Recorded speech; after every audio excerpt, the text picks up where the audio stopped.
He arrived at the hotel expecting nothing more than a quiet evening, unaware that a single moment would expose a truth far darker than the night outside. A respected CEO, treated like an inconvenience, denied the simplest request by someone who judged him before he even spoke. But what happened next wasn't just a reaction. It was a turning point no one in that hotel saw coming. As the hours unfolded, the staff who thought they held the power would learn a lesson they could never forget. The question is, how did one act of prejudice spiral into a reckoning that shook the entire building? He had built his life on discipline, resilience, and an unwavering commitment to excellence. Years of navigating boardrooms, leading teams across continents, and rising above obstacles had shaped him into one of the most respected CEOs in his industry. Yet beneath the polished achievements lived a quiet exhaustion, an understanding that no amount of success could completely shield him from the judgments some people carried like shadows. He checked into the hotel after a long week of negotiations, hoping for a brief moment of calm before another demanding day. The lobby glowed with warm lights, the scent of polished wood drifting upward, and the distant murmur of conversations blending into a soft hum. Everything about the place suggested luxury and comfort, but he could sense something else beneath the surface, an unspoken tension that seemed to linger whenever certain guests walked in. Still, he pushed the feeling aside. He planned to use the evening to gather his thoughts, review his upcoming presentation, and enjoy the privacy of his suite.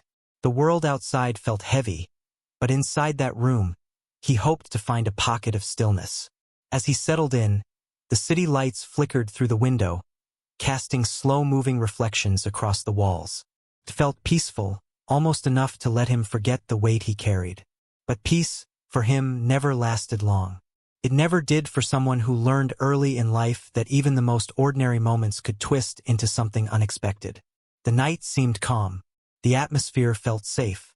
And yet, just beyond the door, a chain of events was quietly preparing to unfold. Events that would reveal how easily ignorance could turn into a storm. The evening began with a simple thought.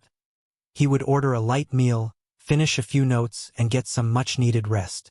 After hours of travel and meetings, the quiet comfort of room service felt like a small luxury he had genuinely earned. He reviewed the menu, marked his choice, and placed the call with the calm expectation that everything would proceed as smoothly as it always had in hotels of this caliber. But the moment the request was made, something shifted. A pause, longer than necessary, hung between his words and the response. It wasn't the kind of pause caused by busyness or confusion. It was colder, deliberate, as if someone on the other end was reassessing not the request, but the person making it. The tone that followed lacked the warmth the hotel prided itself on. Instead, it carried a subtle dismissiveness that pressed against him like a weight. It was a familiar sensation, one he had learned to recognize instantly. He reminded himself to stay composed. A single strange moment didn't define an entire evening. Yet the minutes stretched longer than they should have, and still no knock came. The hunger he felt was overshadowed by a different kind of discomfort, one that stemmed from years of similar experiences, each chipping away at the quiet hope that things were finally changing. He walked toward the door, listening for footsteps in the hallway. Nothing. Down below, life in the hotel carried on. The distant ring of the front desk, the rolling of luggage carts, the muffled conversations of guests drifting through corridors. But none of it was coming to him. Another call was made, another dismissal, and slowly, the truth settled in. This wasn't a delay. It was a refusal, one rooted not in policy, not in protocol, but in prejudice disguised as procedure. He felt the sting of it, sharp and sudden, not because he hadn't faced it before, but because of how effortlessly it was delivered. He moved to the window, staring down at the city glowing beneath him. Towers of glass, streets bustling with energy, a world that claimed progress yet continued to fracture in the same places. In his line of work, he had dismantled obstacles far greater than this, but discrimination always carried a different weight, heavier, more personal, as if it targeted the very core of who he was. Inside the hotel, whispers began to rise among the staff. Some sensed something was wrong. Others avoided involvement, choosing silence over integrity. But silence often said more than words ever could. The night was no longer calm. A quiet current of injustice ran beneath every moment, growing stronger, more undeniable. And as he took a slow breath, steadying himself, he understood that this incident was about to turn into something far larger than a denied meal. Because prejudice rarely stopped at one act.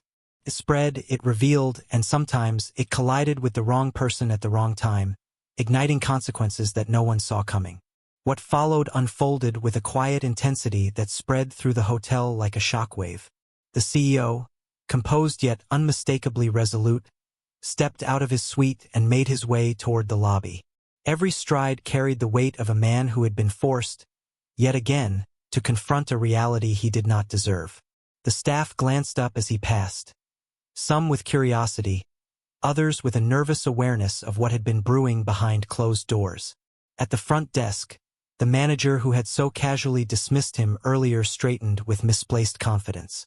He assumed this would be another incident that would slip into the background, another moment where authority would shield him from accountability. But he was wrong.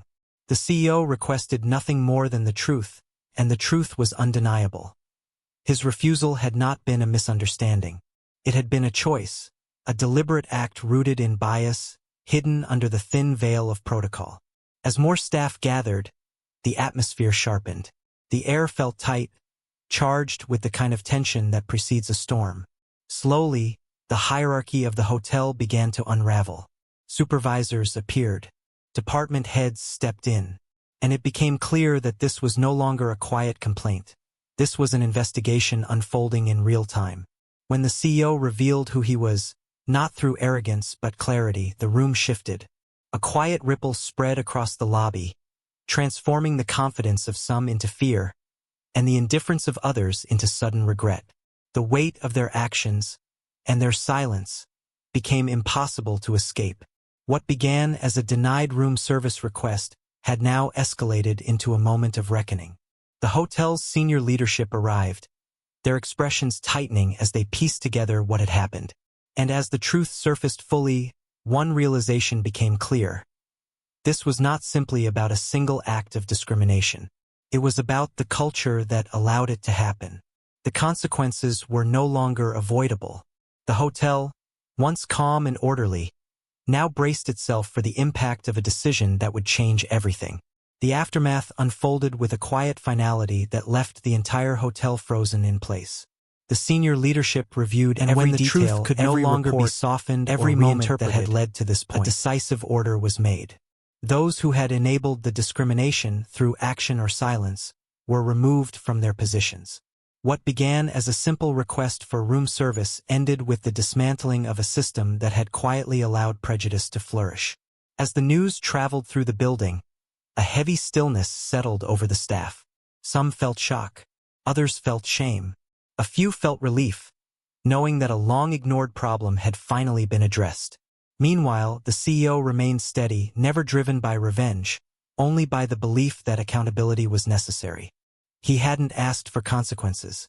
He had simply refused to shrink himself to make others comfortable. He returned to his room not to revel in what had happened, but to pause, to breathe, to process the weight of yet another reminder that success didn't grant immunity from bias. It only highlighted how much farther there was to go. By the time he checked out the next morning, the lobby felt different. Not repaired, but awakened, forced to confront the truth it had ignored for too long. Those who remained watched him leave with a quiet understanding that their workplace and their own choices would never look the same again. And as he stepped into the morning light, one question lingered. Not for him, but for all of us.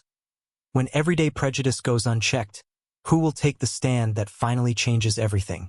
If the story moved you, let it be a reminder that change begins with awareness. Every voice matters, including yours.